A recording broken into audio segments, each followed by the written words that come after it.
সুপ্রিয় দর্শক মণ্ডলী, আজকের ভিডিও থেকে আপনারা অনেক গুরুত্বপূর্ণ তথ্য জানতে পারবেন। আজকের ভিডিও থেকে আপনারা জানতে পারবেন বাড়িতে খাওয়া কমলালেবুর খোসা থেকে কিভাবে অত্যন্ত গুরুত্বপূর্ণ একটি তরল সার তৈরি করা যায় এবং এই তরল সারে আপনি কিভাবে ছাদ বাগানের গাছে প্রয়োগ করতে পারবেন। এই তরল সার থেকে আপনি কীভাবে উপকার পাবেন, এই তরল সার কীভাবে তৈরি করবেন, ছাদ বাগানের সমস্ত গাছকে ভালো রাখার জন্য কিভাবে এই কমলালেবুর খোসা থেকে উৎপন্ন তরল সার তৈরি করবেন এবং এর সঙ্গে আরও কী উপাদান মেশাতে হবে, তাই নিয়ে থাকছে আজকের গুরুত্বপূর্ণ ভিডিওটি।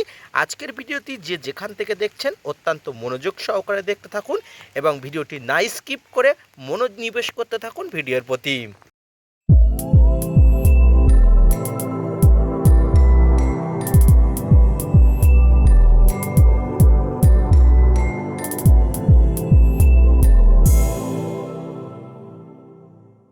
ছাদ বাগান করতে গেলে আমাদের প্রতিনিয়ত বিভিন্ন ধরনের রাসায়নিক এবং জৈবিক বিভিন্ন ধরনের খাবার কিন্তু উৎপন্ন করতে হয় বাড়িতেই।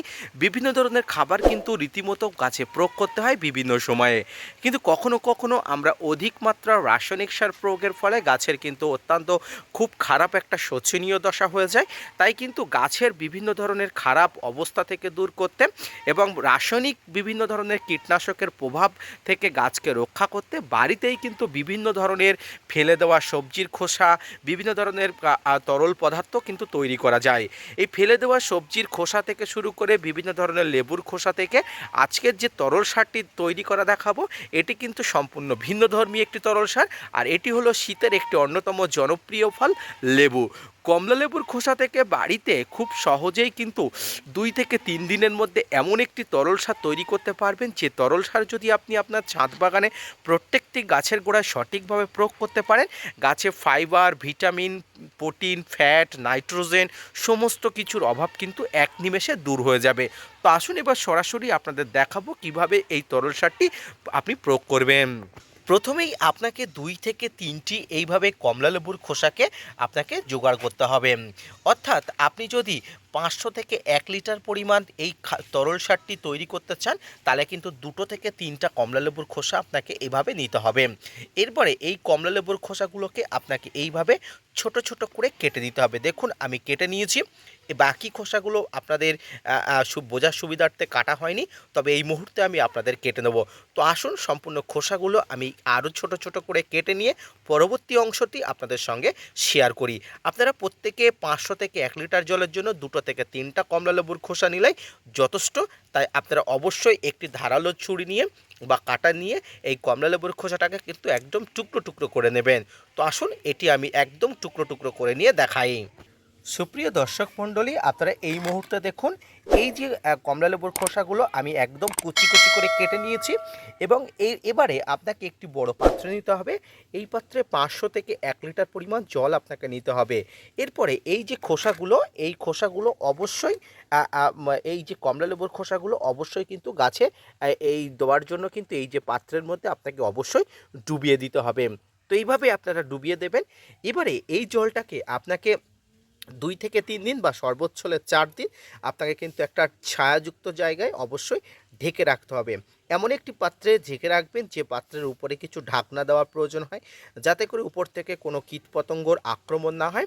এটি কিন্তু অত্যন্ত গন্ধযুক্ত হবে, অর্থাৎ এটি কিন্তু একটা মিষ্টি গন্ধযুক্ত হবে।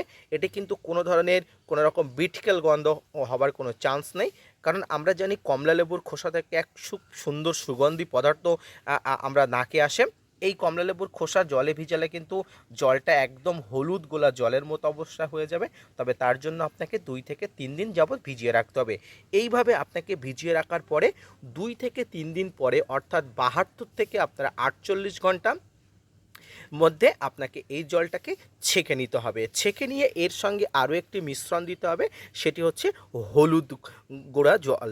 অর্থাৎ হলুদ কিন্তু এই জলের সঙ্গে ভালো করে মিশিয়ে নিয়ে এই জলটা ছেঁকে নেবেন, বা এই জলটা এখান থেকে ছেঁকে নেওয়ার পরে হলুদটা মিশিয়ে নিতে পারেন।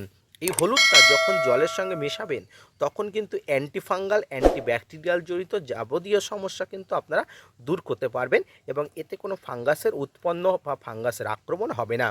এইভাবে আপনারা এই কমলালেবুর খোসা ভিজানো জল থেকে প্রোটিন, ফ্যাট, ভিটামিন, বিভিন্ন ধরনের ফাইবার, গাছের মাইক্রোনিউট্রিয়েন্ট জাতীয় যাবতীয় খাবার কিন্তু খুব সহজেই পেয়ে যাবেন।